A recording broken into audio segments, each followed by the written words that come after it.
She was already late. The rain hadn't stopped since 6 a.m., and now her blazer clung to her shoulders like a second skin, soaked through despite the cheap umbrella she gripped with white-knuckled fingers. Olivia Carter hated being late. Especially not today. Especially not for that interview. She'd worked her entire life for a shot like this, a full-time writer's position at Langford Publishing, one of the most cutthroat literary houses in Manhattan.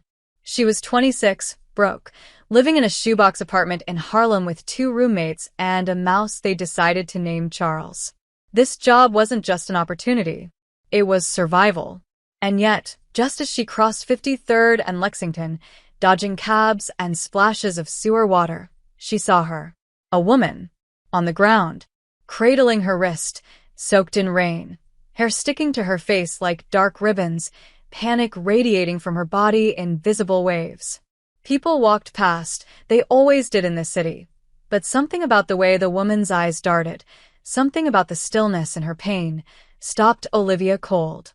She froze mid-step, blinked twice, and turned, gaze flicking between the towering building across the street, Langford's offices, and the woman now clutching her ribs like she might collapse completely. "Fuck," Olivia muttered under her breath. And then she ran. Umbrella forgotten, hair plastered to her face, she dropped to her knees beside the stranger. Hey. Hey, are you okay? The woman looked up. Her eyes were the first thing Olivia noticed. Dark, piercing, defiant. Like she didn't want help. Like she didn't know how to ask for it. The woman swallowed hard, voice barely audible over the sound of the rain. "I think it's my wrist."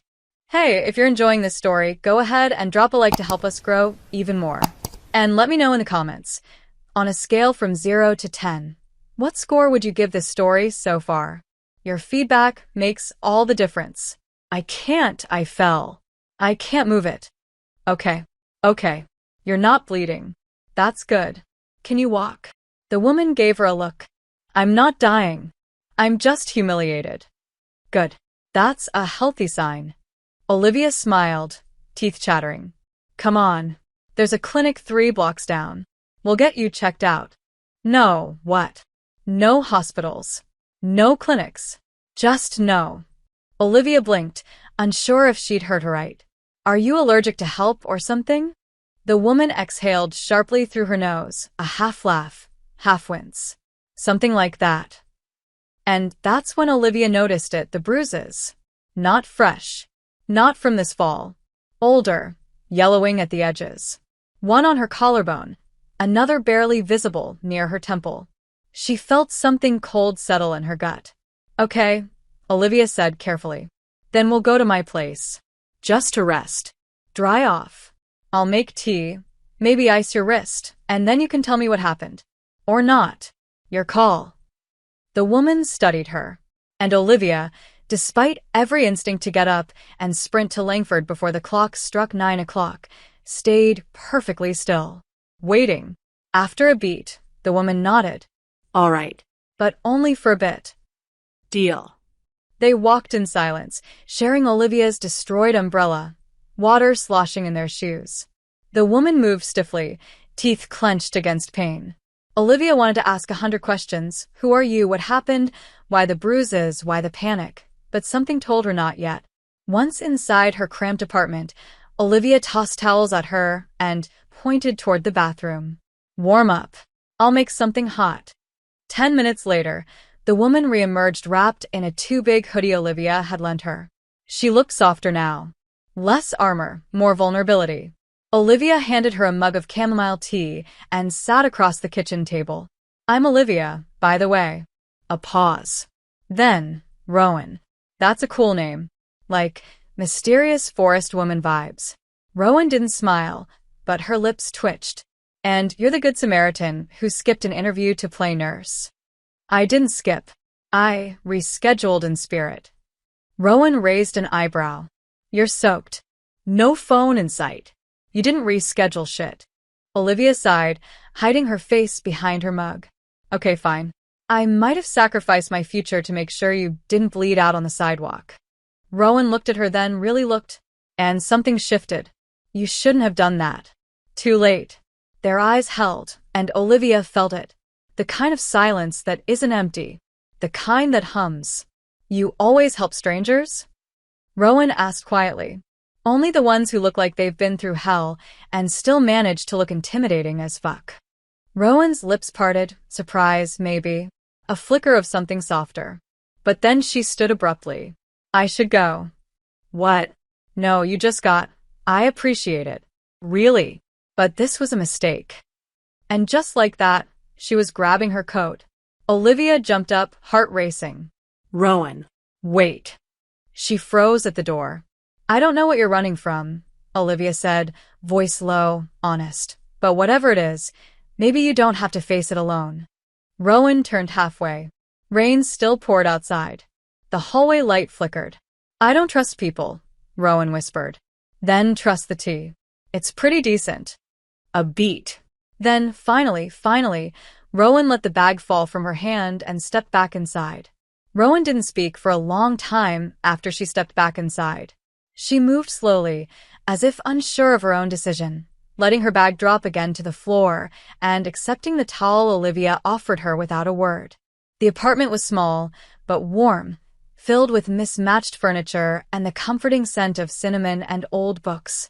Olivia tried to keep herself busy, fiddling with a tea bag she didn't need, adjusting a throw pillow, pretending not to notice how Rowan's eyes swept over the space like she was memorizing the exits.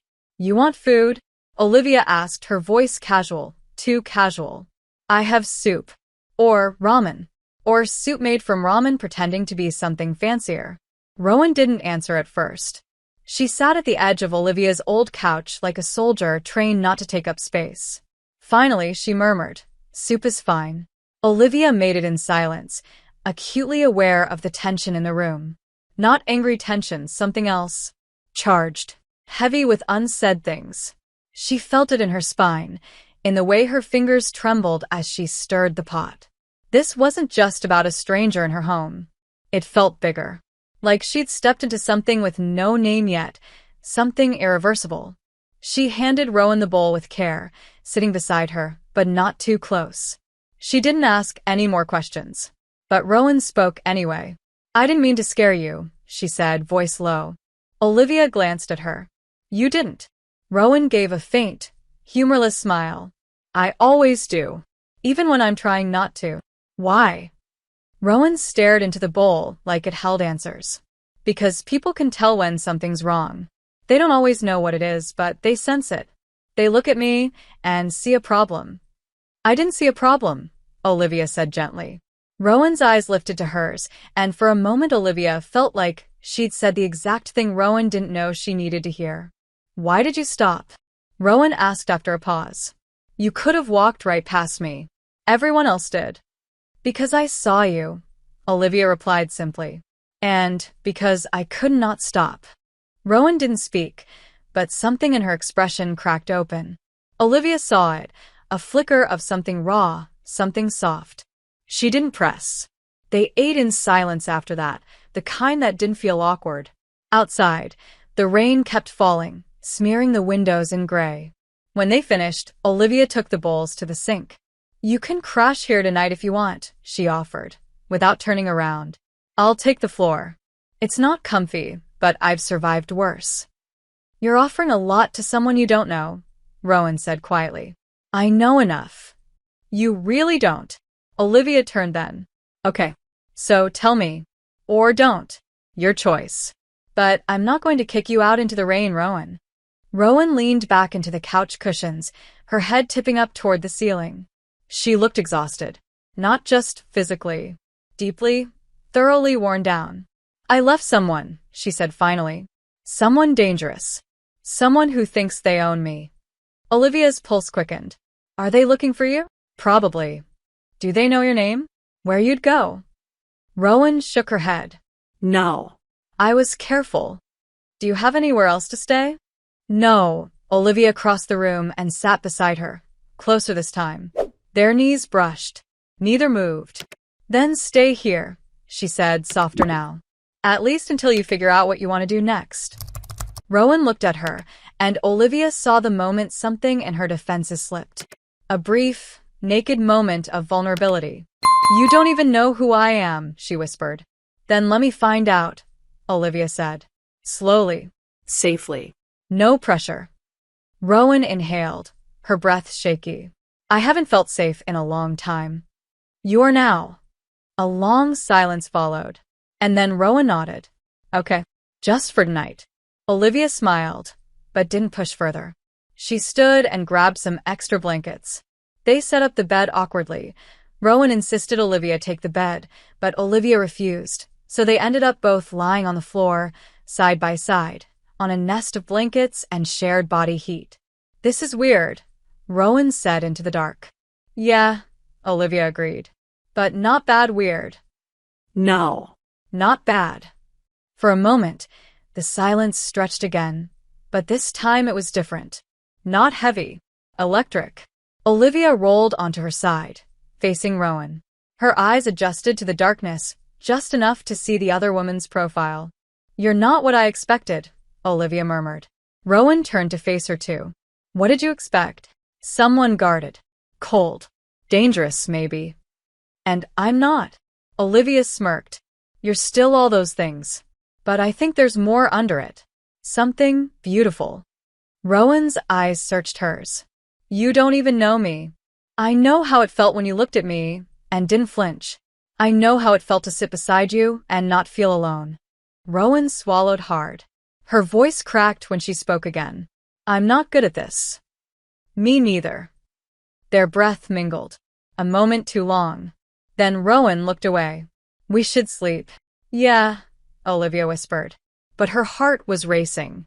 Neither of them slept quickly. The rain became a lullaby, the room filled with unspoken words, unasked questions. Olivia didn't reach out. She didn't need to. The warmth between them was already there, patient, aching, growing in the silence. When Olivia woke up, the sun was slicing through the blinds in long golden stripes, catching the floating dust in the air. Her body ached from the makeshift bed on the floor, but it wasn't the stiffness that made her chest feel tight. It was the warmth still lingering where Rowan had slept beside her. Except Rowan wasn't there anymore. Olivia sat up fast, heart skipping. The blankets were still crumpled next to hers, faintly warm. The front door was shut. Quiet filled the room like a warning. Then she heard it, soft movement from the kitchen. Olivia exhaled slowly and stood, padding toward the sound. Rowan was there, barefoot, wrapped in Olivia's oversized flannel, hair slightly damp, wrist bandaged now in gauze Olivia didn't remember having. She was boiling water, staring into the kettle like it held secrets. Olivia leaned on the doorframe. You scared me. Thought you ghosted me. Rowan glanced over. I don't ghost. I vanish. It's different. Noted. Want to vanish back to bed. Rowan raised an eyebrow, and Olivia immediately cursed herself for the joke. Kidding, she said quickly, though her cheeks burned. Mostly. Rowan turned back to the kettle. I was going to leave before you woke up. Figured it was better that way. But you didn't. Rowan didn't respond. The kettle started to whistle. She turned it off and poured the water into 2 mugs, sliding one across the counter toward Olivia. Chamomile again. You don't talk in your sleep, Rowan said. Olivia blinked. You watched me sleep? Not on purpose. She sipped. You just looked peaceful. I don't know what that feels like. Olivia took her tea, heart pounding in her chest for no good reason. Or maybe a very good one. You stayed, she said softly. That's something. Don't get used to it. But Rowan's voice lacked sharpness. She looked tired, like she hadn't slept at all. I need to find a place. Something low-key, cash-based. I can't stay here. Olivia tried not to react. Tried not to let the quiet ache in her chest show. I get it, but you don't have to rush out today. Rowan hesitated, then nodded once. One more night. That's it. Olivia gave a crooked smile. You keep saying that, but I'm starting to think you're bad at goodbyes. Rowan didn't smile back, but something in her eyes shimmered. After breakfast, Olivia checked her phone. 8 missed calls from the editor at Langford. Her heart sank. She'd known the fallout would come, but seeing it in numbers made it worse. She stared at the screen until Rowan leaned over, peering at it. That the job? Olivia locked the phone quickly. Yeah. They'll survive. You care about it. I care about a lot of things.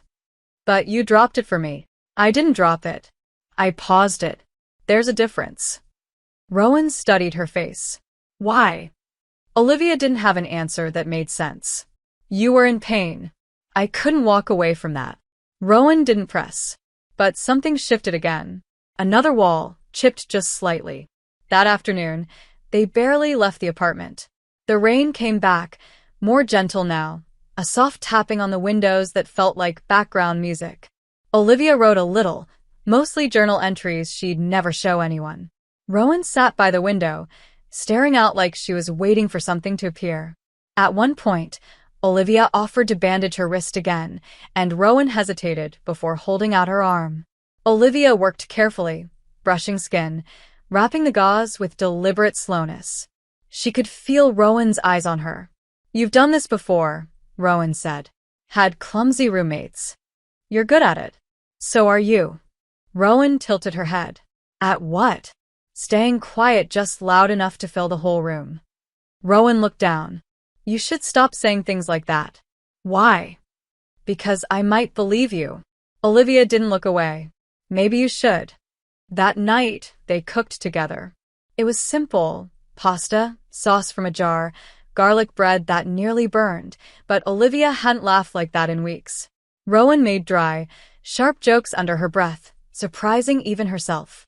They danced around each other in the tiny kitchen like they'd done it 100 times before. After dinner, Rowan pulled an old book from Olivia's shelf and started reading it on the couch. Olivia watched her from across the room, pen in hand, laptop forgotten. She looked right there, like she belonged. But it couldn't last. Olivia knew that. And maybe Rowan did too. Just past midnight, Rowan stood. I need air. Olivia looked up. Want company? Rowan hesitated. Sure. They walked through quiet streets slick with leftover rain. Streetlights cast golden reflections on the pavement. Olivia didn't ask where they were going. She just followed. Eventually, they stopped at a closed bodega. Rowan leaned against the wall, arms crossed. Olivia stood beside her. You're not just running. Olivia said quietly. You're hiding. Rowan didn't answer. Who is it? Olivia asked. The one who hurt you? Rowan looked up at the night sky. Someone who liked owning things. People. Me mostly. Olivia felt her blood heat. Was it someone close? A relationship? Rowan nodded. Not just romantic. He was powerful. Connected. You're safe here. No one's ever really safe from people like him. You never said his name. Because names make things real. Olivia stepped closer. You're real. You're here. That means you're already winning. Rowan's breath caught. You talk like you're not afraid of anything. I'm afraid of everything. Especially how I'm starting to feel about you. Rowan's eyes snapped to hers. For a second, neither of them breathed. Then Rowan whispered, Don't say that. Why not? Because I'll ruin it. Olivia touched her hand, gently. Then ruin it with me. Rowan stared at their fingers, then laced hers into Olivia's. They stood there like that, silent, holding hands, surrounded by the sound of the sleeping city and the quiet beginnings of something they didn't have a name for yet. They didn't talk much on the way back. Fingers still interlaced, steps slow. Their silence was no longer heavy. It pulsed with something electric, something neither of them wanted to name yet. The city around them had quieted. Olivia watched Rowan out of the corner of her eye. There was a change in her now. Less rigidity. Her shoulders, once locked in armor, had softened, and though her face still held shadows, she wasn't looking over her shoulder every 5 seconds. Back in the apartment, Rowan dropped her coat onto the floor and moved straight toward the window, the same one she'd stared out of the day before. She stood there for a moment before speaking, her voice low. I haven't touched someone like that in a long time. Olivia set her keys down quietly. Like what? Rowan glanced at her. Without expecting anything in return. Without it costing something. Olivia's throat tightened. It didn't cost me anything. It cost you that job. That wasn't your fault. Doesn't matter. Rowan turned to her fully now. No one does things for me without a price. No one ever stays. Olivia crossed the room slowly. I'm not asking you to promise anything. I want to be someone who stays. For as long as you'll let me. Rowan didn't answer right away. She just watched her. Then, almost cautiously, she said, "Come here." Olivia stepped in closer. Rowan reached out, not for her hand, but for her face. Her fingers were warm, trembling slightly as they brushed against Olivia's jaw. "I don't know what this is," Rowan whispered, "but I can't stop thinking about you." "Then don't stop." And that was all it took. Rowan leaned in, slow at first, lips brushing Olivia's with a hesitation that felt reverent, like she wasn't sure she deserved this. Olivia kissed her back, softly at first, then deeper, until Rowan broke the contact with a shaky breath and leaned her forehead against Olivia's. "I shouldn't," Rowan murmured, "but I want to." Olivia smiled against her lips. Wanting is a good start. They spent the rest of the night in the kind of quiet intimacy Olivia hadn't known she craved, fingers brushing under borrowed sweaters, laughter muffled by shared blankets, Rowan asleep with her head on Olivia's chest. Olivia didn't sleep. She couldn't. Not when this felt like something rare, something dangerous and delicate, and impossible to hold on to. And still, she didn't want to let go.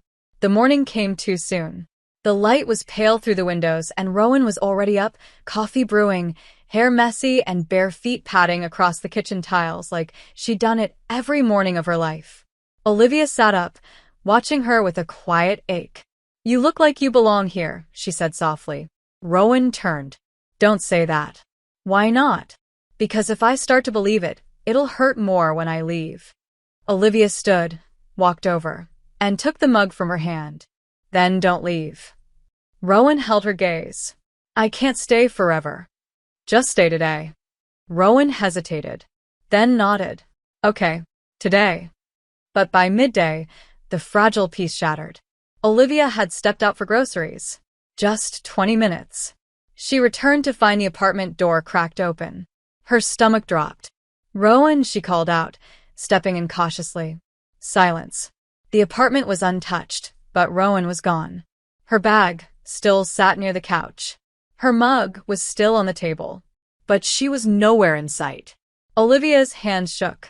She called out again, "Rowan." And then, from the fire escape, a voice, strained, furious, familiar now in ways that made Olivia's blood run cold. "Get back inside." Olivia rushed toward the window. Rowan was out there, body half hanging over the railing, facing a man in a suit. His voice was low, controlled, but Olivia could hear the danger in it. "I told you I'd find you," he said to Rowan. "I told you running was pointless." "I'm not going with you," Rowan snapped. Her entire body was trembling, but her voice didn't break. "You don't get to control me anymore." "You think this is about control?" he said. "This is about ownership. You're mine. You always were." Olivia flung the window open. "Hey, back the fuck off." The man turned slowly. His smile was ice. "And you must be the reason she's playing house like some pet stray." Olivia climbed out onto the fire escape. "You need to leave. Now." "Or what?" "Or I call the police."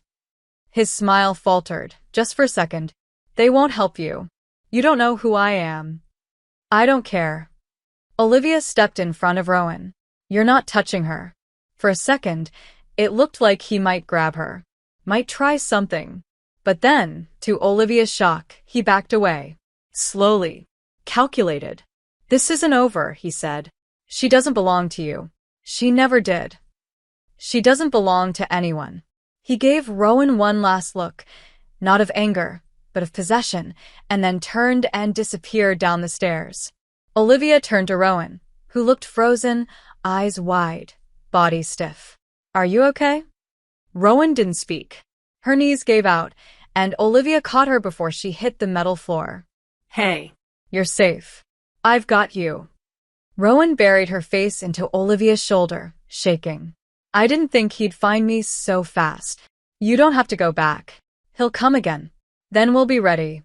Rowan looked up, her voice breaking. "You can't protect me from someone like him." Then we'll find someone who can. Olivia paused. We'll go to the police. I'll go with you. You do that. Olivia cupped her face. I'd do anything. And in that moment, with the danger still fresh and their hearts racing, Rowan did the one thing she hadn't done in years. She let herself be held, not because she needed it, but because she wanted to believe someone else could carry the weight for a while. And Olivia? She held on tighter. Rowan didn't sleep that night. Olivia knew it before she even opened her eyes. She could feel it in the stillness beside her. Too still, too controlled. When she finally turned her head, she found Rowan sitting up, wrapped in a blanket, eyes fixed on the window, as if expecting him to appear again.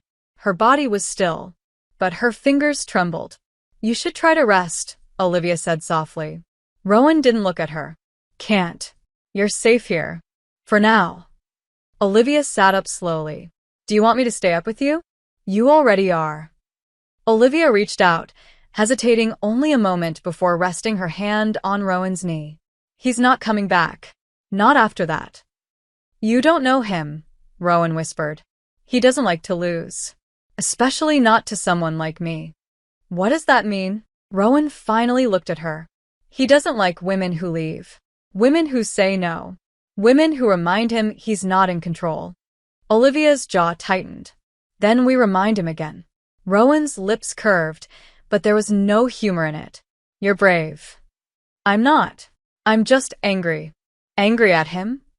Angry that he hurt you. Angry that you still flinch at shadows because of him. Rowan's breath caught, and she looked away. You shouldn't get involved in this. You didn't ask for it. Maybe not. But I'm here now, and I'm not going anywhere. Rowan closed her eyes. I don't know how to let someone help me. You're already doing it. Rowan's voice broke. It doesn't feel like enough. It is. Olivia leaned closer, speaking softer now. You don't have to fix everything overnight. Just breathe. Just let me hold you. And Rowan did. She leaned into Olivia like she was collapsing into a place she'd been holding herself out of for too long. Olivia wrapped her arms around her and held her tight, feeling every tremble in her bones. They stayed that way for hours, breathing in sync, hearts slowly calming. That morning, Rowan was the one who made breakfast. It wasn't much, scrambled eggs, toast, black coffee, but it was something. Olivia watched her move around the kitchen, quieter than before, but more grounded. She noticed the difference in her movements, no longer frantic or guarded, but focused. Measured.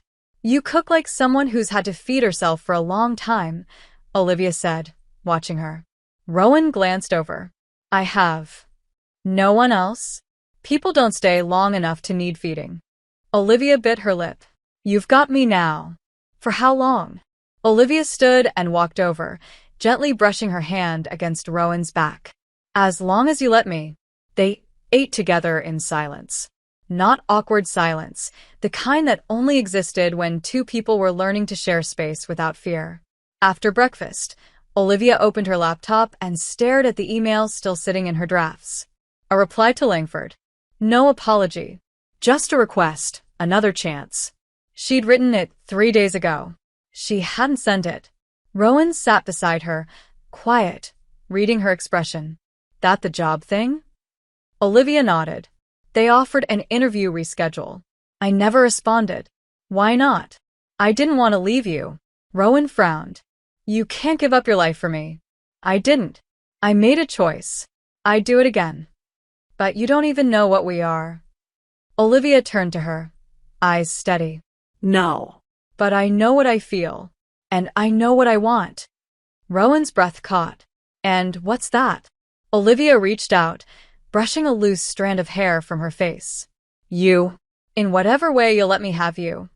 Rowan closed her eyes, as if that touch ignited something too dangerous. What if I mess this up? Then we mess it up together. Rowan looked at her like no one ever had, like she was trying to memorize her. She stood up slowly and walked to the window again, arms crossed. I want to try.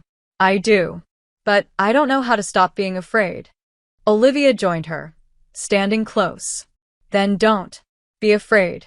But don't be alone in it. Rowan turned her head slightly. Her voice was barely above a whisper. What if I fall for you? Olivia's answer was immediate. Then I'll catch you. And Rowan kissed her. Harder this time. Desperate. Like she needed to feel something good take over the fear.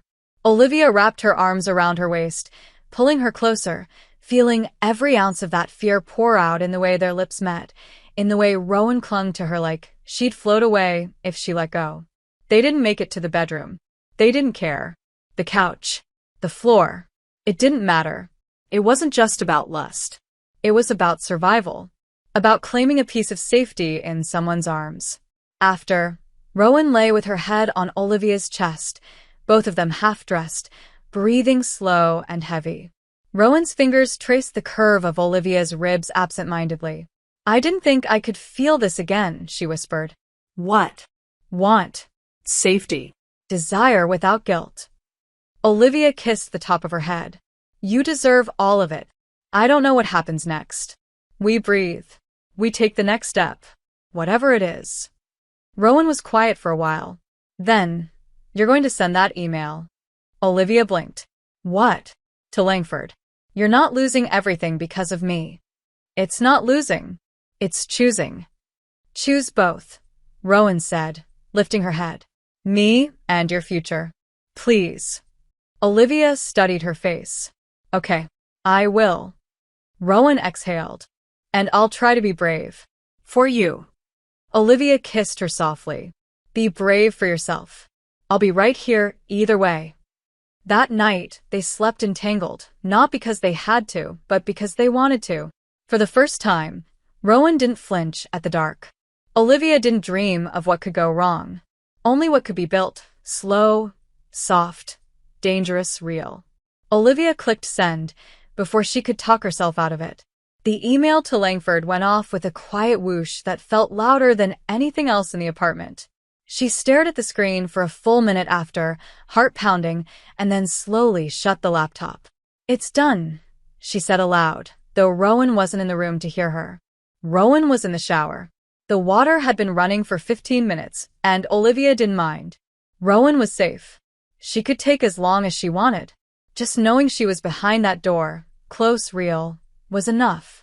Olivia stood up and walked toward the tiny kitchen, brewing 2 mugs of tea as background noise filled the silence. The steady stream of water, the distant hum of traffic, her own nervous thoughts. When Rowan finally emerged, wrapped in a towel and one of Olivia's old hoodies, her skin glowed pink from the heat. She looked more like herself today, or maybe like someone starting to remember who she used to be. Olivia handed her the tea without a word, and Rowan gave her a rare, genuine smile. I didn't think you'd still be here. It's my apartment, Olivia teased. Kind of hard to ghost you when I pay rent. That's not what I meant. Olivia reached out, brushed a damp strand of hair behind Rowan's ear. I'm not going anywhere. Rowan looked down at her tea, fingers wrapped tight around the mug. I keep waiting for this to collapse. Then maybe we build something stronger. Rowan looked up at her, a question in her eyes, but didn't say anything. She just sipped the tea, and Olivia let the silence stretch, safe this time. Comfortable. That afternoon, Rowan helped Olivia clean the apartment, not because it needed it, but because the act of doing something together felt grounding. They moved around each other easily, with a kind of unspoken rhythm that shouldn't have been possible after so few days. Olivia caught herself watching Rowan fold blankets and organize shelves with almost obsessive focus. There was something in the way she moved, methodical, precise, like she'd learned how to keep control in chaos by controlling her environment. Olivia wanted to ask about it, but she didn't. Not yet. Later, they curled up on the couch together, legs tangled, a movie playing in the background neither of them were watching. Olivia's hand rested on Rowan's thigh, and Rowan's fingers traced soft patterns on her wrist. The electricity between them wasn't loud tonight. It was steady, warming, real. Until the knock came. It was sharp. 3 quick hits. No one ever knocked on Olivia's door. She stiffened immediately, and Rowan went completely still. Olivia stood first. Stay here, she whispered. Rowan didn't argue. Olivia walked to the door and peeked through the peephole. A woman stood outside, tall, dark jacket, holding a manila envelope, her stance too stiff to be casual. Olivia opened the door, just a crack. "Can I help you?" The woman gave her a polite smile that didn't reach her eyes. "Olivia Carter?" "Who's asking?" "Detective Camille Hart. I'm here about Rowan Vale." Olivia's heart dropped. She didn't open the door further. Why? "We received a report. An anonymous tip that she may be in danger. Or a danger to someone else." Olivia blinked. I'm not here to arrest anyone," the detective said calmly. "I just want to ask a few questions. Make sure everyone's safe." Olivia hesitated, then turned to glance over her shoulder. Rowan was standing in the hallway, barefoot, her expression carved in stone. "Tell her I'm not here," she said flatly. Olivia hesitated. She already knows. Rowan cursed under her breath. Olivia turned back to the door. "Can I see a badge?" The detective held it up. It was real. Olivia opened the door, just enough to let her in. Rowan stayed where she was, arms crossed, jaw tight. The detective looked between them. "You're safe here?" she asked Rowan. Rowan nodded. "And you're not being held against your will?" "No, you understand someone called this in." They were worried. Rowan's eyes narrowed. It was him. We don't know that yet. But it fits. "So what now?" "Now I file a welfare report. I write down that you're fine, no further action needed. Unless you want to press charges, file a report yourself." Rowan looked away. "That won't help." Olivia stepped forward. "Can we ask if he's tracking her somehow?" "We're looking into it," the detective replied. "But if he's as connected as I think he is, you'll need more than a restraining order." "Like what?" Rowan asked, voice hollow. "A plan. A record. Witnesses. Documentation. We can't protect what we can't prove." Rowan's shoulders sagged. Olivia reached for her hand. The detective watched them, her expression softening slightly. "I don't know your story," she said gently. "But I've seen this pattern before. If you want help, you'll have it. But you have to want it loud enough for the law to hear you." She handed Olivia the envelope. "My card's in here. If he comes back, if you see something off, call me." Then she left. The door clicked shut behind her. Rowan didn't move. Olivia wrapped her arms around her from behind, held her there. "You okay?" she whispered. Rowan shook her head. No, they sat in silence again. But this one wasn't safe. This one pulsed with something harder. Olivia opened the envelope. Inside was a folder with notes, a few photos, one of Rowan from weeks ago, taken from a distance. Her walking alone. Another of her outside Olivia's building. "He's watching you," Olivia whispered. Rowan didn't respond. She just sat on the couch and stared at nothing. Olivia joined her, sitting close. "We can make a record. We can fight this." Rowan turned to her. "Why would you take this on? Why risk everything?" "Because I'm already in it. Because I see you. And I'm not afraid of him. You should be." Olivia took her hand. "Then we'll be afraid together." Rowan's eyes filled, but she didn't cry. She leaned in instead, kissed Olivia like it was the only thing keeping her grounded. And maybe it was. That night, they didn't touch each other out of desire. They held on out of survival. Two women against a storm no one else could see. And for the first time, Rowan let herself whisper the words she thought she'd never say again. "I want to stay." The apartment didn't feel the same after the detective left. It was as if something invisible had slipped through the cracks, coiled itself into the air, and settled in the corners. Fear had a scent now, and it mixed with the lavender candle Olivia had lit out of habit. Rowan hadn't said much in the past hour. She'd sat on the couch with her knees pulled to her chest, her gaze distant, like she was somewhere far away. Olivia didn't push. Instead, she sat nearby, close enough to offer presence but not pressure, letting the silence stretch between them because sometimes silence was safer than promises. But eventually, Rowan turned her head. Her voice was low when she said, "He was always like this, you know. Charming. Smart. Dangerous only when no one was watching. Everyone saw a brilliant man. I saw a cage." Olivia's heart clenched. "Did no one believe you?" "No one asked. And I stopped telling." Olivia reached out slowly, fingers brushing Rowan's hand. You don't have to stay quiet anymore. Rowan looked at their hands, but didn't move. I spent years making myself small, so he wouldn't notice I was slipping away. Even when I left, I didn't run. I disappeared. I thought if I vanished, he'd let me go. But he didn't. He never will. Not until someone stops him. Olivia swallowed hard. Then let's be the ones who do. Rowan looked up, eyes sharp. You don't understand what that means. If we go public, if I file charges, he'll unleash everything he has. Lawyers. Money. Power. I'll be dragged through the mud. And you, she broke off. You'll be a casualty. Olivia didn't blink. Then I'll bleed for the right side. Why are you like this? Rowan whispered. You should have walked past me on that street. But I didn't. And I won't now. Rowan stared at her for a long time. Then, for the first time since the knock at the door, she reached out. Not to kiss. Not to cling. Just to hold Olivia's hand and thread their fingers together. If we do this, Rowan said, we do it my way. We gather proof. We stay quiet until we're ready. We document everything. Olivia nodded. We do it your way. Rowan exhaled slowly, and for the first time in hours, the tension in her shoulders began to ease. Then I need to show you something. She stood, crossed the room, and opened her bag, the one she never let Olivia touch. From inside, she pulled out a battered leather notebook. What's that? Olivia asked. My insurance policy, Rowan said. Or at least the beginning of one. She opened it. Inside were pages filled with neat, careful handwriting. Names. Dates. Locations. Details. These are all the people he's hurt, she said. Women. Employees. Anyone who got in his way. I started writing it all down 2 years ago. I didn't know what I was going to do with it. I just knew I had to record it.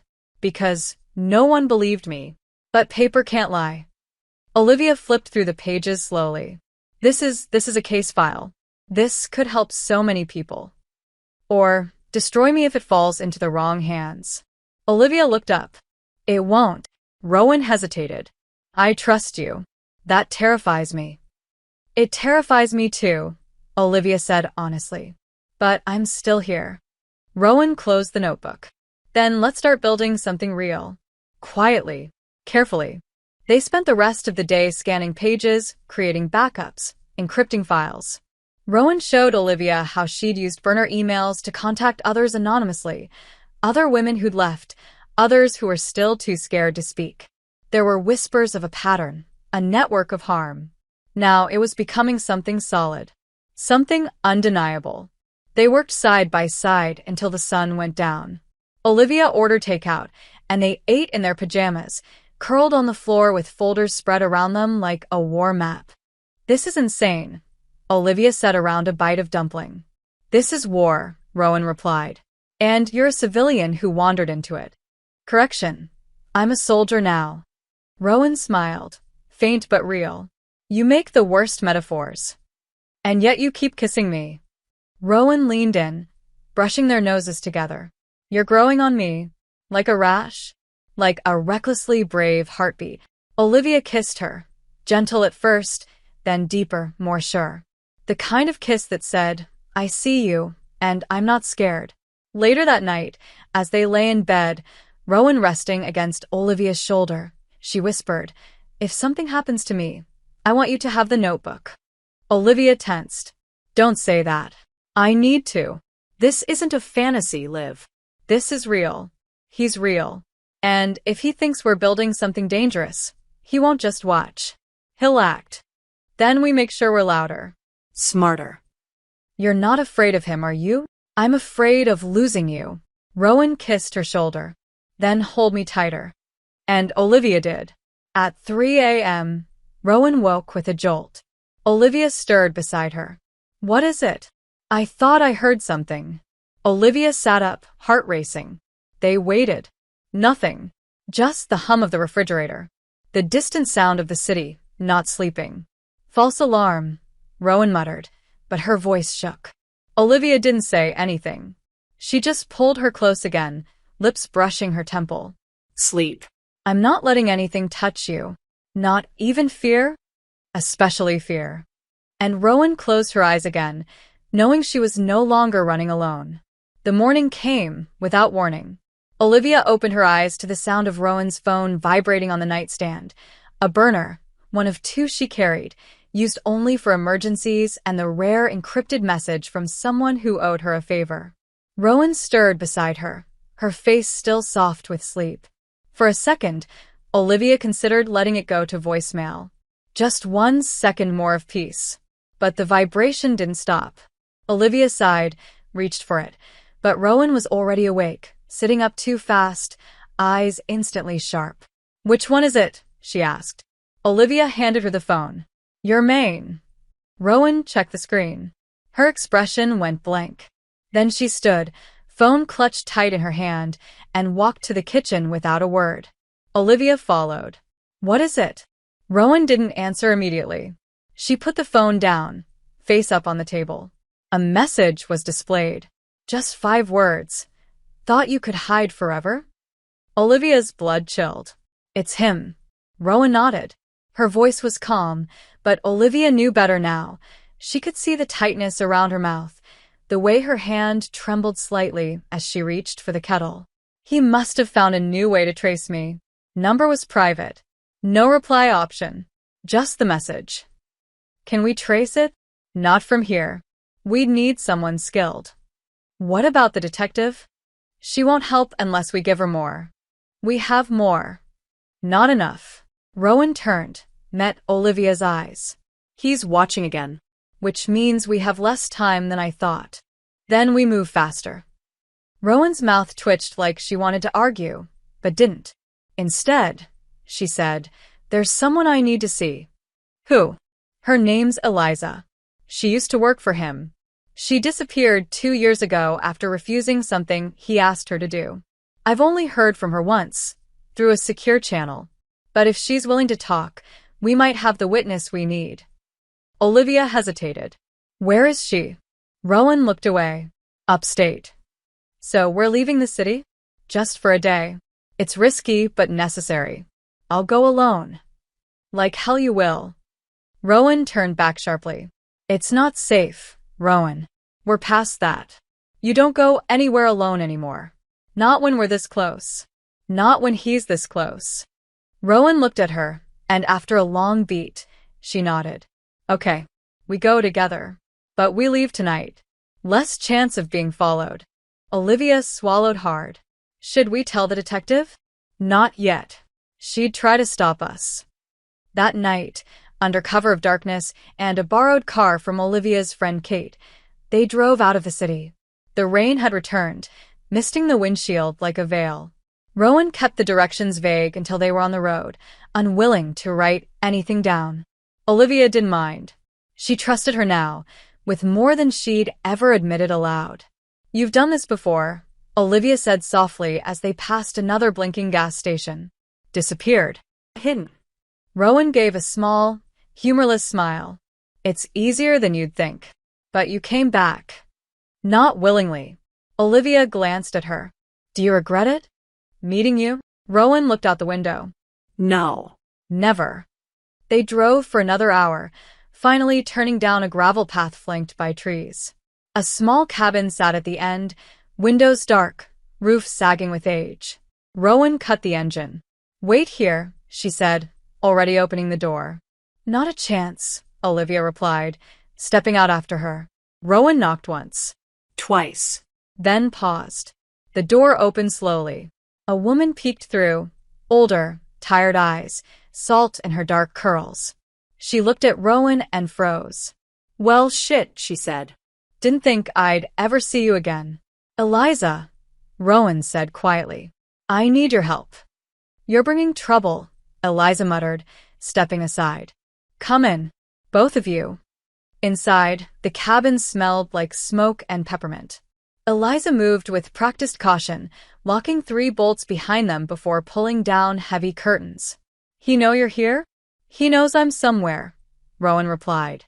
"But not with you. Not yet." "You know what happens if he finds out?" "I do." Eliza stared at her. Then why now? Because I'm not running anymore. And I need your voice. Eliza's eyes shifted to Olivia. She the reason? One of them. You're in deep, Rowan. I know. Eliza poured them tea, sat across from them, the lines on her face sharper in the dim light. He asked me to bury someone, she said without preamble. Not literally. A woman, younger, bright, too smart. She was about to publish a report exposing one of his shell companies. He asked me to shut her up, discredit, ruin her. Did you? Olivia asked. I ran instead. Eliza's hands trembled slightly. I've been hiding ever since. Would you testify? Rowan asked. Eliza shook her head. No. But I'll give you a statement. On record. You can use my name. I won't hide anymore. Not if you're not. Olivia exhaled slowly. That's something. They stayed only an hour. Eliza gave them a flash drive, a signed document, a copy for backup. As they drove back, the rain thickened, making the world outside blur into streaks of water and motion. That woman is brave, Olivia said. So are you. Rowan didn't answer. Her jaw was tight again. Olivia reached for her hand, laced their fingers together as they drove. They arrived home just past 3 a.m. The apartment was cold still. Olivia locked the door, double-checked the windows. Rowan stood near the table, staring at the manila folder the detective had left days before. What's wrong? Olivia asked. Rowan didn't look at her. Something's off. What do you mean? It's too quiet. Olivia walked over. You think he's planning something? No. I think he already did. Olivia's phone buzzed. One message. No number. Just a video. Her breath caught. She opened it. The footage showed Olivia walking down the street. That morning. Alone. Buying coffee. A second angle, her entering her building. A third, a zoomed-in shot of her through the apartment window. Olivia's blood ran cold. He's watching me now. Rowan's face hardened. That's the message. Olivia looked up, eyes wide. What do we do? Rowan stepped closer. We hit back. Harder than before. He made it personal. So now? We make it public. They didn't sleep. Not that night. Not after watching those videos. Olivia had rewatched them only once before closing her phone and turning it off, but that was enough. Enough to make it real. Enough to feel him inside their home without ever having opened the door. Rowan paced for almost an hour, muttering half-formed plans, her mind looping through possibilities and strategies like a soldier plotting a siege. Olivia stayed on the couch, knees pulled up, arms wrapped around herself, watching her with growing fear. Not of Rowan, but for her. Eventually, Rowan stopped, turned to her and said, We have to release everything. Olivia blinked. Everything. The files. The names. The patterns. Eliza's statement. The videos. All of it. Won't that make it worse? It'll make it visible. Olivia stood. Rowan, going public means he'll come after us harder. He won't hide anymore. Exactly. Rowan's eyes burned, not with fear, but fury. If he wants war, we make sure the whole world's watching. Olivia exhaled. Then we need help. I know someone. A journalist. Independent. She won't be bought off. Someone you trust? Trusted. Once. I don't have the luxury of certainty anymore. Olivia grabbed her laptop. What's her name? Maya Sinclair. The name came out like a wound. Olivia looked up. You okay? She was my friend. Until she became afraid. Until she looked the other way. Do you think she'll talk to us now? She will if she has a soul left. Rowan typed the email herself. Olivia watched her fingers fly across the keyboard, voice calm as she read aloud. Maya, you said if I ever had proof, you'd listen. I have it. All of it. But I won't hand it over unless I know you're still who you said you were. If you are, meet me tomorrow. 10 a.m., Bryant Park. North Side. I'll be watching first. If you're alone, I'll come to you. If not, I disappear. One chance. One voice. Don't waste it. Olivia read it twice. That'll get her attention. Rowan hit send. Then she stood and stared out the window. Now we wait. Neither of them spoke for a long time. When Rowan finally came to bed, it wasn't to sleep. She curled against Olivia, head tucked beneath her chin, hand wrapped tightly around her side. If something happens tomorrow, don't. Olivia cut in. You're not leaving a last message. I need to know you'll be okay. I won't be. Not if I lose you. Rowan looked up. Then let's not lose anything. The next morning came fast and cold. Olivia dressed in neutral tones, hair tucked under a hat, eyes hidden behind sunglasses.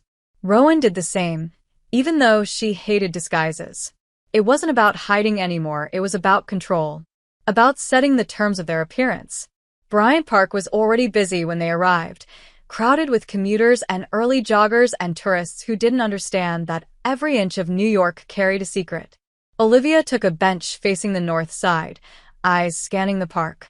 Rowan stood several feet behind, half obscured by a vendor cart, arms crossed. At exactly 10 a.m., Maya appeared.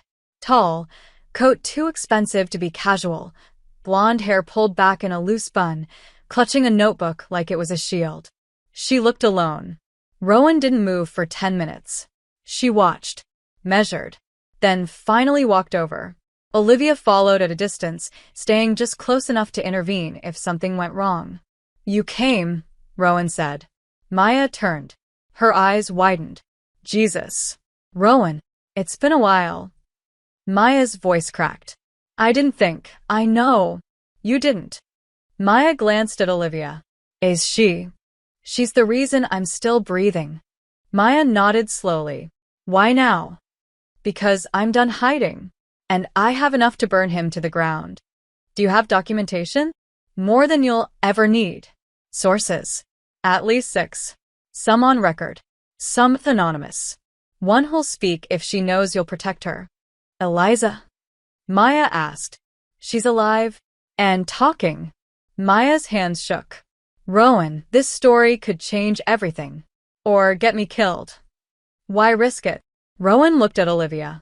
Because something good finally found me. And I won't let him take that too. Maya swallowed hard. Then let's do this right. Carefully. Thoroughly. You'll publish it? With your name? Rowan hesitated. Yes. You understand what that means? I do. He'll come for me anyway. This way, I hit first. They exchanged contact information. Secure channels. Backups. Protocols. Olivia watched Rowan walk away from that meeting like a woman stepping into her own power for the first time. And it moved her, deeply. Back home, Rowan barely spoke. She paced. Checked her phone. Checked the locks. Olivia let her spiral for a while. Then, when the tension hit its peak, she pulled Rowan into her arms and kissed her hard. You're doing something brave, Olivia said. But you're not doing it alone. Rowan gripped her shirt. I don't want to be brave anymore. Then just be here. With me. And they were. For hours. In bed, in silence, in each other. That night, the first draft of Maya's article came in. The subject line read, Your voice, finally heard. Olivia read it out loud. Every word was raw, honest, powerful. Rowan didn't cry, but her hand never left Olivia's. Until the last line. Her name is Rowan Vale, and she is not afraid anymore. Rowan turned away then, shoulders trembling. Olivia kissed the back of her neck and whispered, We're not running. We're standing. And Rowan whispered back, Then let him come. The article dropped at 7:03 a.m. Olivia woke to the sound of her phone vibrating nonstop on the nightstand. Texts, emails, missed calls. She blinked at the screen, still tangled in sheets and in Rowan's arms, the glow of early morning cutting across the room in thin golden lines. She sat up slowly, careful not to wake her. But Rowan stirred anyway. It's out, she said, voice thick with sleep. Olivia nodded. It's everywhere. Rowan sat up, reached for her own phone, and didn't even flinch at the dozens of alerts flashing across it. Her hands were steady. Olivia watched her scroll through headlines, social media threads, quotes being pulled in real time. Rowan Vale speaks out against former CEO. A predator exposed. the silent network of power. She vanished to survive. Now she's back to fight. And then the messages started. Some from women Rowan didn't know. Others she hadn't heard from in years. All of them saying the same thing. Thank you. You made me feel less alone. Because of you, I'm speaking up too. Rowan sat frozen for a moment, then slowly handed the phone to Olivia. Read them to me. Olivia's voice cracked halfway through the second one. She said you saved her life, just by naming what he did to you. Rowan looked down at her hands. I didn't think my name could do anything but bring trouble. Your name just became a lighthouse. The day blurred after that.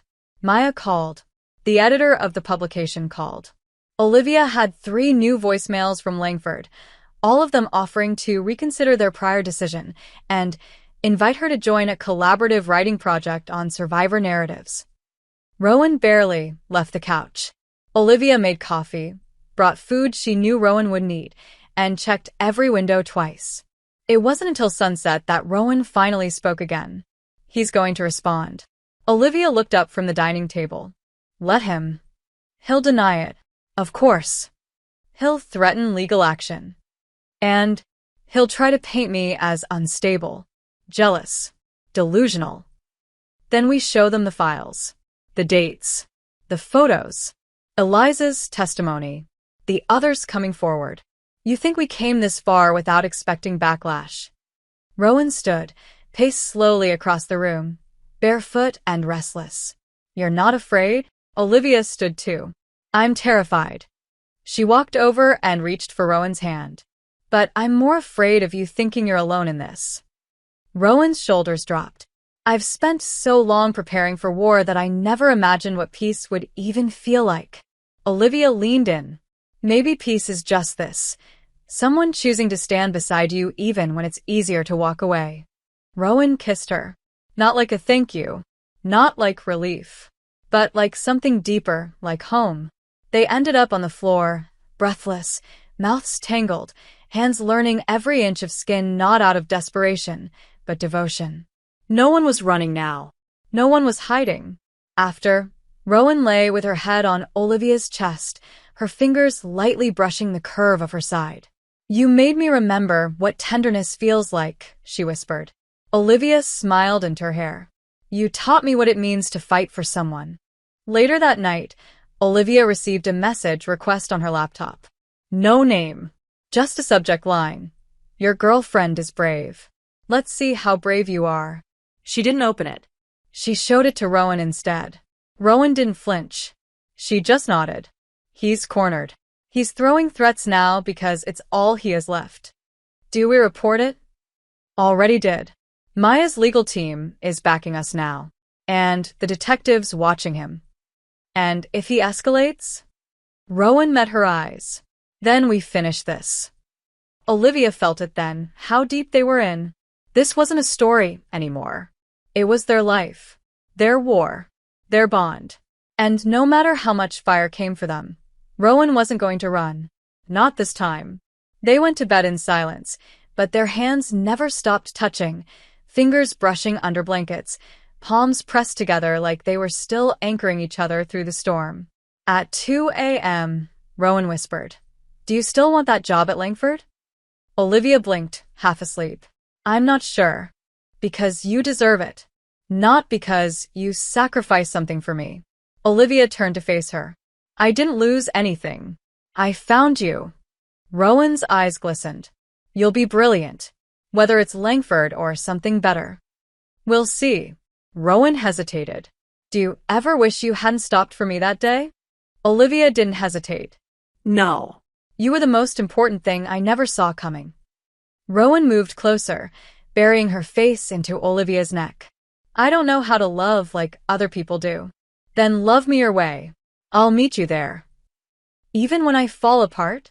Especially then. The city was quiet outside their window. The worst might still be coming. But inside that apartment, in that bed, there was only one truth left. Rowan wasn't a survivor because she escaped. She was a survivor because she chose to live again. And Olivia had given her the reason. The retaliation came faster than they expected. Less than 48 hours after the article dropped, a glossy, high-budget video surfaced online. Rowan saw it before Olivia did. She was standing in the kitchen, pouring coffee into 2 chipped mugs, when her phone lit up with a notification from an anonymous source. "You should see what they're saying now." She tapped the link. A man appeared on screen. Well-dressed. Calm. Calculated. Her abuser. The man whose name had been quietly whispered behind closed doors for years, now speaking directly into the camera with the charisma of a politician and the poison of a serpent. "I want to address the recent slanderous accusations made against me," he began, hands folded on the desk, posture perfect. "These stories are not only false, they're dangerous.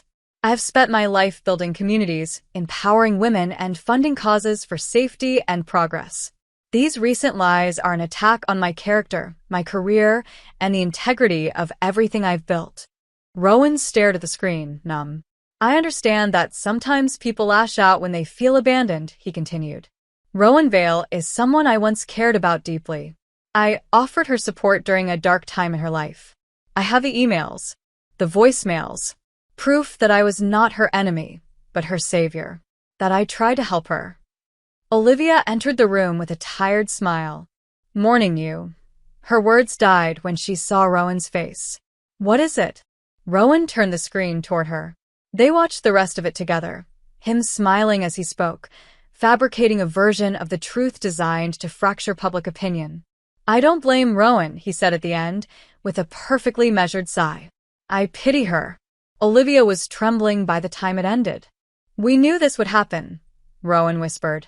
"We knew he'd lie." "Not like that. He's manipulating the narrative, twisting every truth into doubt. Classic strategy." Olivia's jaw clenched. "What do we do?" "We stay quiet." "What?" "For now.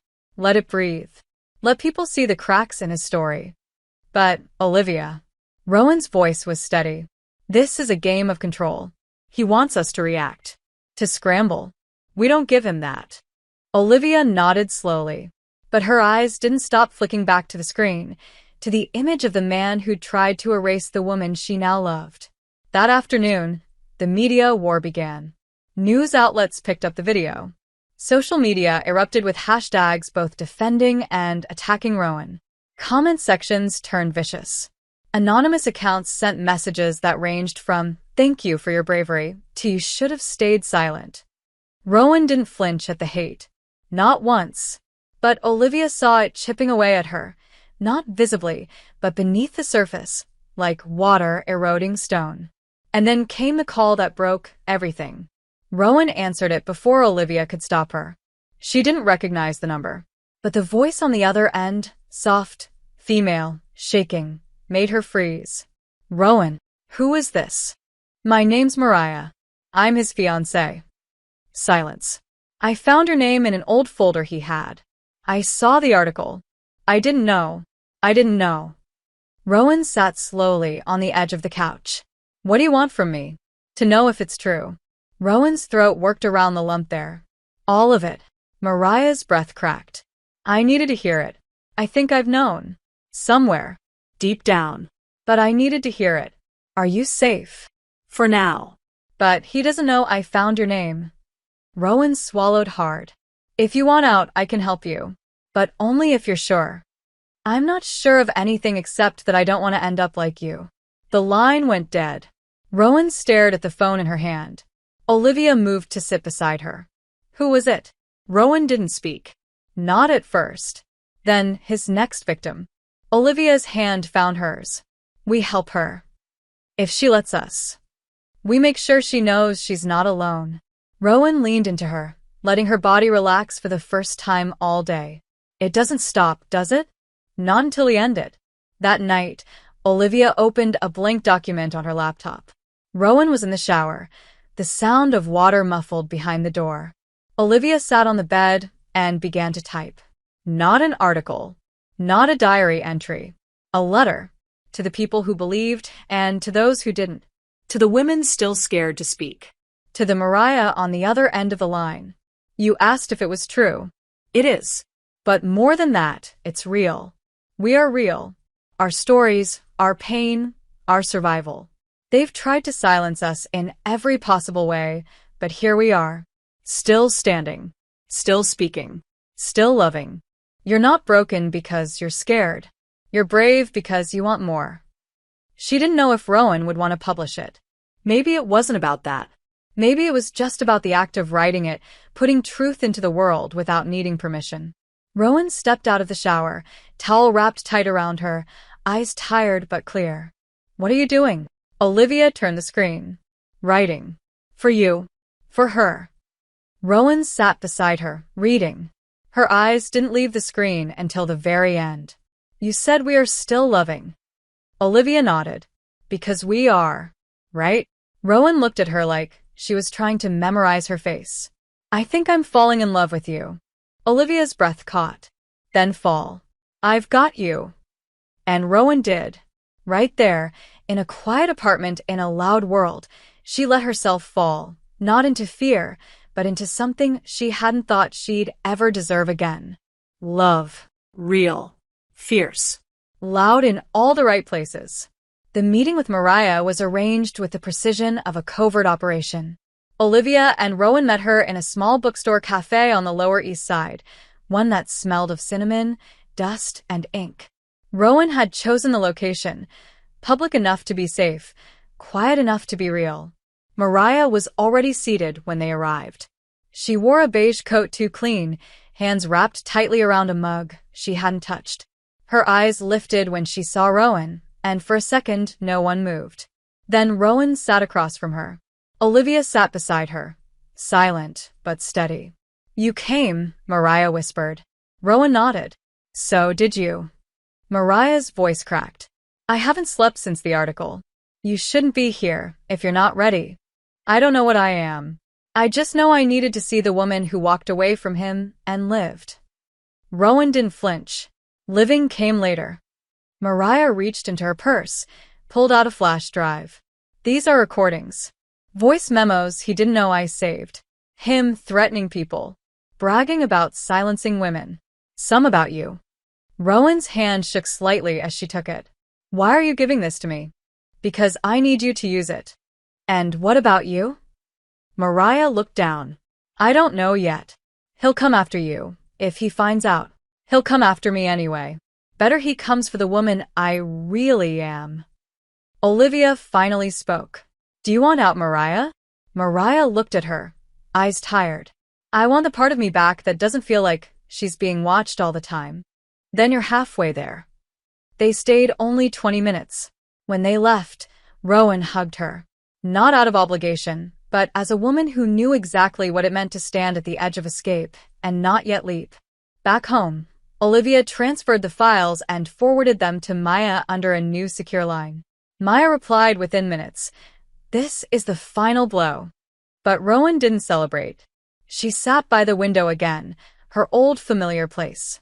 Her silence wasn't fear this time. It was mourning. He's still in me, she said quietly. His voice. His shadow. His hands. Olivia walked over, sat behind her, wrapped her arms around her waist. But so am I. My voice. My hands. My love. Rowan closed her eyes. I want to believe that more than I want to breathe. Then start here. Olivia placed her hand over Rowan's heart. You're not who he left. You're who you became after. That night, the power went out. A citywide blackout triggered by a blown substation, but it hit like an omen. Olivia lit candles. Rowan stayed close. Neither said what they were thinking, that this is exactly the kind of chaos he would use. At 11:43 p.m., someone knocked on the door. 1, 2, 3 times. Olivia froze. Rowan stood. Don't, Olivia whispered. Wait. Rowan ignored her. She moved to the door, silent as breath. She didn't open it, just pressed her eye to the peephole. A shape stood on the other side, tall, broad, wearing a black coat. It's him, Rowan whispered. Olivia's blood went cold. He wouldn't come himself. He would. Now that it's public. Now that he knows I'm winning. Rowan opened the drawer, pulled out the small stun gun Olivia didn't even know she had. You're not opening that door. Olivia said firmly. Rowan. Yes, I am. Olivia grabbed her wrist. If you face him, you don't face him alone. Rowan turned to her. Then stand with me. Olivia nodded once. Together, they opened the door. Just a crack. Enough to see him. His face was calm, collected, smiling. Hello, Rowan. You're trespassing, she said coldly. I came to talk. We have nothing to say. That's not what your little article suggests. Rowan stepped forward slightly. You're finished. You just don't know it yet. You think people care about your sob story? About a bitter little girl who couldn't handle success? Olivia stepped forward. She's not alone. His eyes flicked to Olivia. And you must be the reason she thinks she's strong. She knows she is, Olivia spat. You're done intimidating her. He smiled wider. Oh, I haven't even started. Rowan raised the stun gun. You take one step through this door, and I swear to God. He didn't move. I'm not here to fight. Just to say goodbye. Enjoy your moment, Rowan. You'll miss the power once it fades. He turned and walked away. Olivia shut the door and locked it. Rowan collapsed to the floor. Not from fear. From release. It's done, she whispered. He came. He saw I wasn't afraid. Olivia knelt beside her. And he didn't know what to do with it. They stayed like that, bodies close, hearts thundering, but free. Not safe. Not yet. But free in the way that mattered. Rowan rested her forehead against Olivia's. I thought this day would break me. And I think it made me whole. Olivia kissed her. Long, deep. Full of everything they hadn't had time to feel. This wasn't survival anymore. This was reclamation. When the power returned hours later, Rowan was still in Olivia's arms. And she didn't let go. The morning after he showed up at their door, Rowan woke to silence. Not dread. Not fear. Real silence, the kind that made space instead of taking it. Olivia was still asleep beside her, one arm tucked under Rowan's waist, the other curled loosely near her collarbone like muscle memory. The sun filtered through the curtains, casting pale golden stripes across the floor. Rowan stared at the ceiling for a long time before moving. She didn't feel panic. She didn't feel hunted. She felt unfamiliar in her own stillness. Like she'd spent so long vibrating with survival that peace felt like foreign ground. Olivia stirred behind her, mumbled something incoherent, and wrapped her arm tighter around Rowan's middle. And for the first time, Rowan didn't tense. She sank into the touch, let herself be held. You're awake early, Olivia said against her shoulder. Rowan hummed. Didn't know sleep without nightmares existed. Olivia pressed a soft kiss to her neck. You earned this. We did. Olivia pulled away slightly, blinking sleep from her eyes. Think he'll try anything else? Rowan shook her head. He already played his last card. Now he watches it all burn. And burn it did. By noon, Maya had published the second piece. Headline: The Final Proof. What he didn't want you to hear. The article included audio clips from Mariah's files, transcripts of threats, accounts from women who had finally come forward after Rowan's story opened the floodgates. The story exploded. News outlets ran with it. His PR team scrambled to issue statements, but nothing stuck. He disappeared from social media within hours. His foundation lost 3 major sponsors. By midnight, the company he once ruled issued a public announcement. He had been removed from all leadership roles effective immediately. Rowan read every word. She didn't cry. She didn't cheer. She just sat on the couch, Olivia curled beside her, and let it settle into her skin like warmth she hadn't realized she'd needed. That's it, Olivia whispered. He's out. He'll try to spin it. Reinvent himself. Maybe. But not with the same power. Not with the same silence surrounding him. Rowan exhaled. I never thought the day would come when he'd lose. Olivia looked at her. You didn't just survive him, Rowan. You ended him. They turned off the lights early that night. Not to hide. Just to rest. Truly rest. And when Rowan fell asleep, Olivia stayed awake just long enough to memorize the shape of her piece. The next morning, the phone rang. Maya again. Rowan answered. The district attorney's office wants to meet. Maya said. They're opening a formal investigation. Are they expecting me to testify? Eventually. But not yet. For now, they want to start with the evidence. They have it. They have it because of you.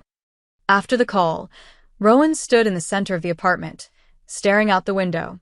I feel like I'm coming back into my body, she said softly. Like I've been half alive for years.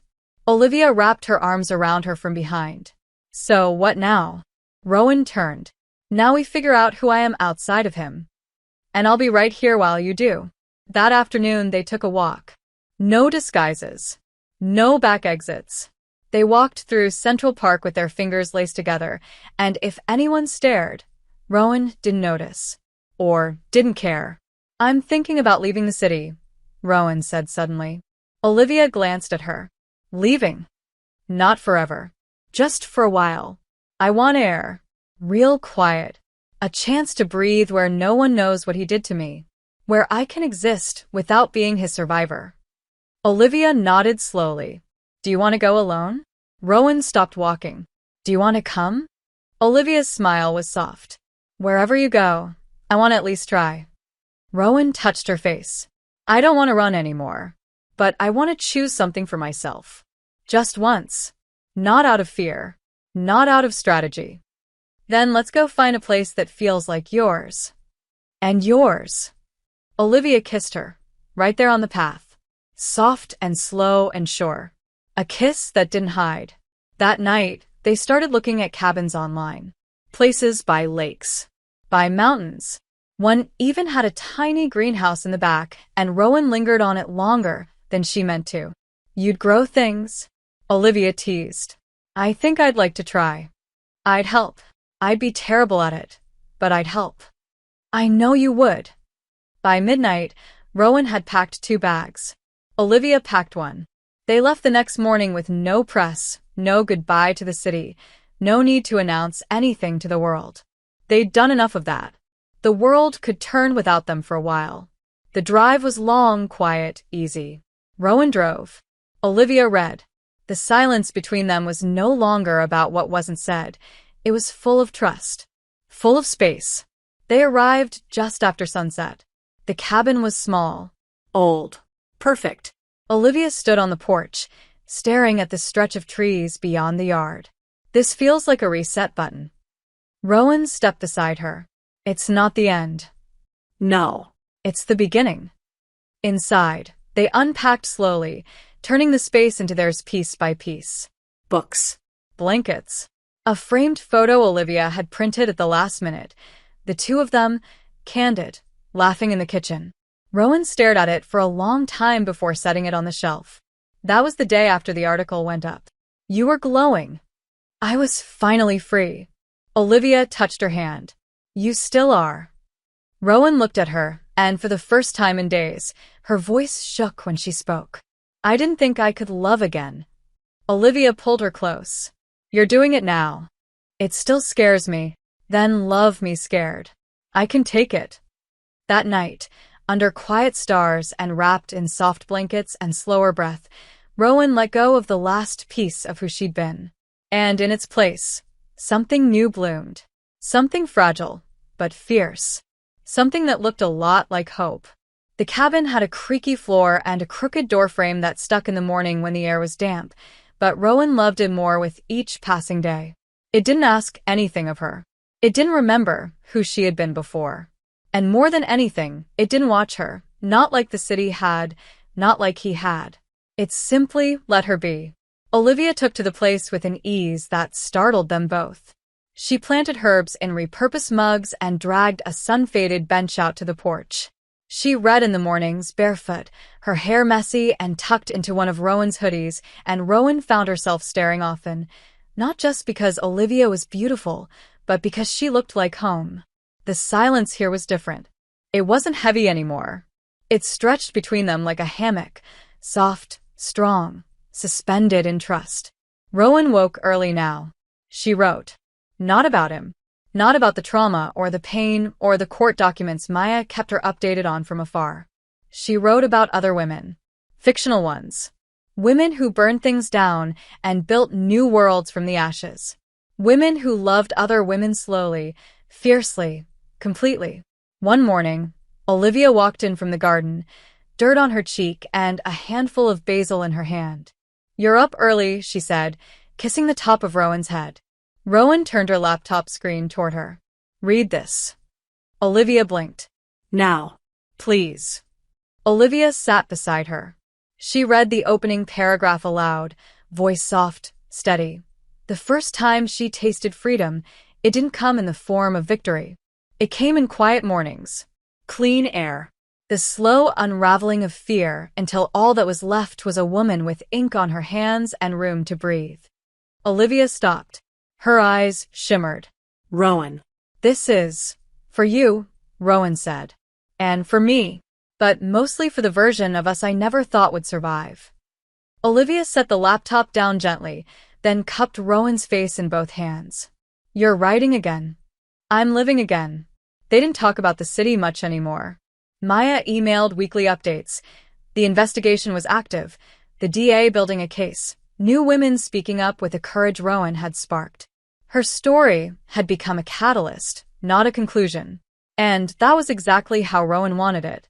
One night, Olivia brought out a bottle of wine they'd been saving. They sat on the porch, feet tangled, fireflies dancing beyond the railing. "What are we celebrating?" Rowan asked, smiling. Olivia raised her glass. "Your peace." "That's a fragile thing to toast to." "Then we toast to your fire. You kept it burning through all of it." "I almost lost it." "You didn't. You just needed someone to remind you how to hold it." They clinked glasses. Later, Olivia curled up in bed beside her, skin warm, heartbeat calm. "Do you ever wonder what would have happened if you hadn't stopped for me that day?" Rowan asked. Olivia hummed. "Sometimes. But only because I can't imagine not knowing you. You saved my life. You made it worth saving." Rowan turned to her, eyes shining in the moonlight. "I want to submit the story." Olivia blinked. "The one you're writing now?" Yes. "Under my name." Olivia smiled, wide and proud. "Do it." "I'm still afraid." Good. "Do it afraid." The next morning, Rowan sent the manuscript to Maya. 2 hours later, Maya called her in tears. "It's beautiful," she said. "It's not just a story, Rowan. It's a mirror. And people need to see themselves in it." A small press agreed to publish it. The same one Olivia had once submitted to before Langford ever called. When the cover design came in, Olivia cried.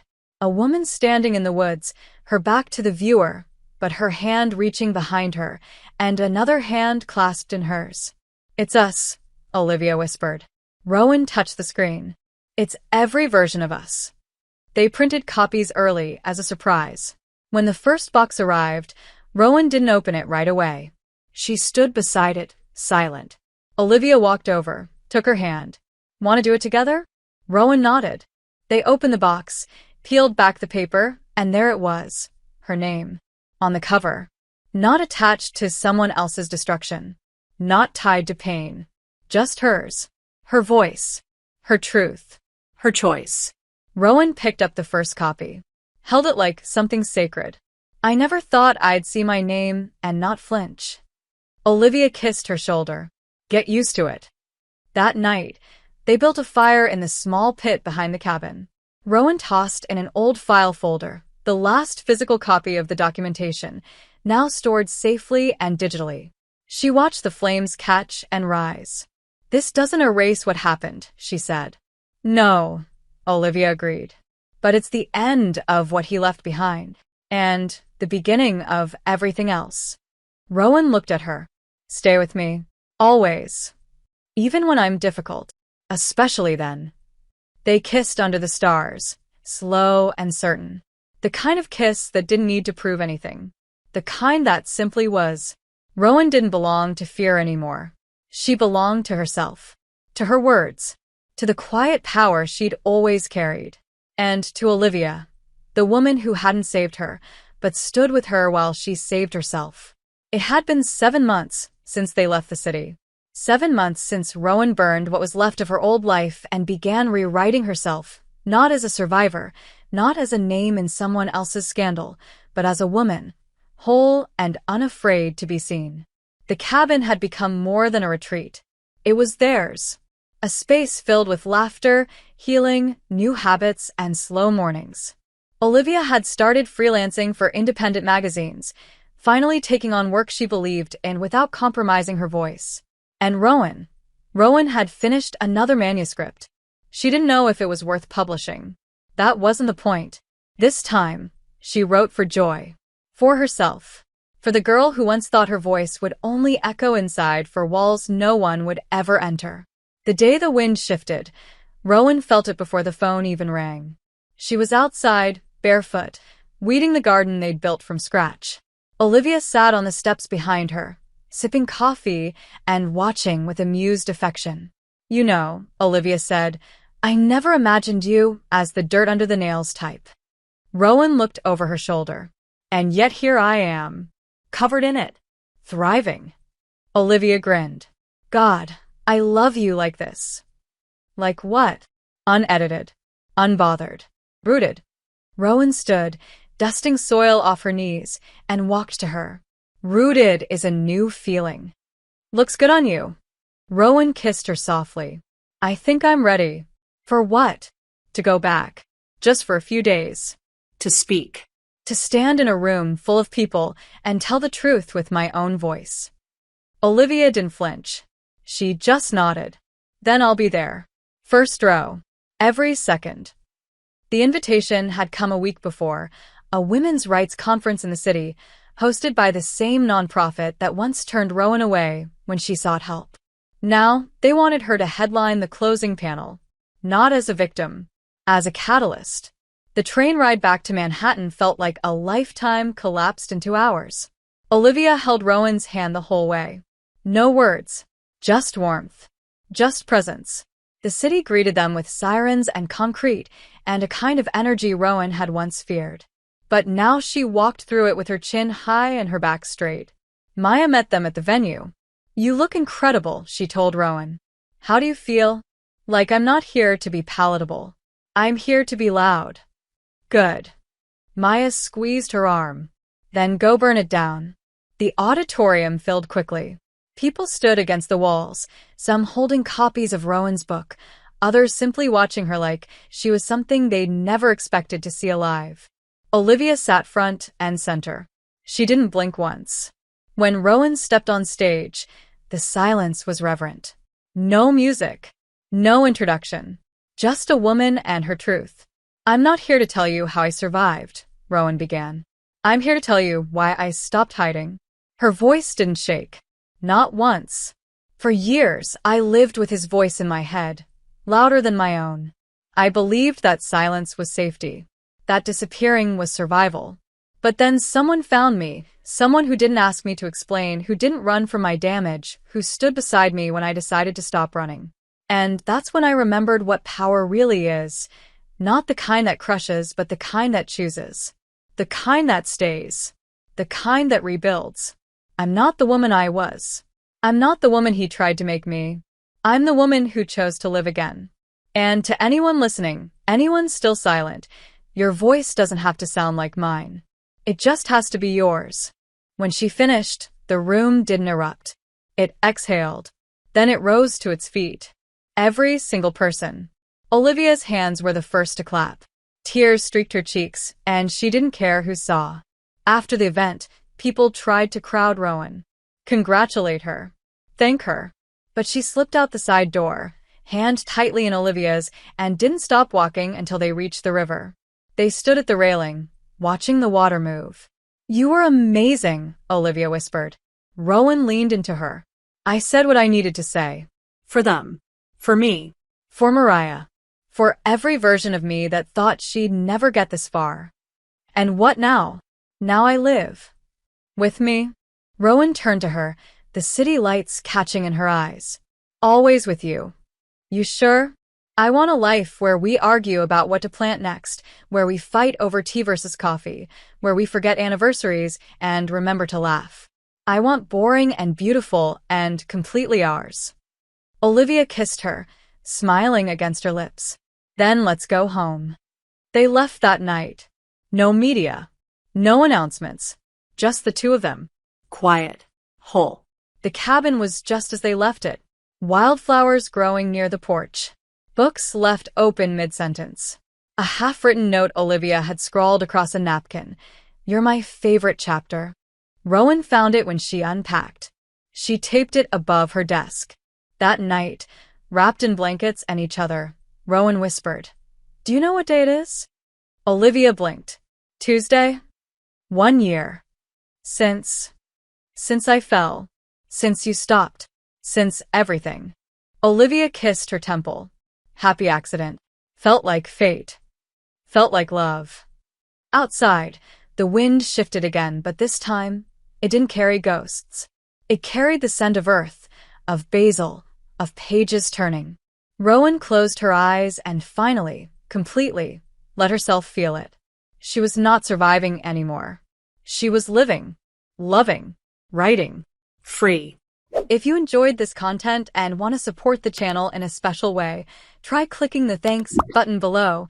It's the one with the heart and $sign icon. With super thanks, you can make a direct contribution to the channel, which helps me keep creating awesome videos for you.